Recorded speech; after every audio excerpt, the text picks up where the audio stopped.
Guys, এই ঘুম থেকে উঠলাম, এবারে দাঁতটা মাজবো। এই আমি দাঁত মাজছি, আপনারা দেখতেই পাচ্ছেন। দাঁত মাজতে মাজতে আমার মাড়িটাই ক্ষয়ে যাচ্ছে।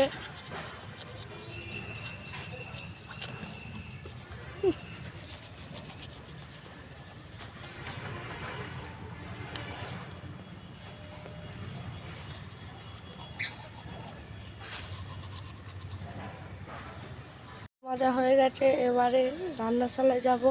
পেট পুড়ে আজকে খাবো, কারণ নাহলে স্কুলে স্যার মারতে পারে। ভাবলাম ভালো কিছু খাবো, এই লাল চা আর এই টোস্ট। আর কি বলবো, এই লাল চাই এখন খেতে হবে। আর কি বলবো, মা তো আর করে দেবে না। কিন্তু লাল চাও সেই টেস্ট ছিল।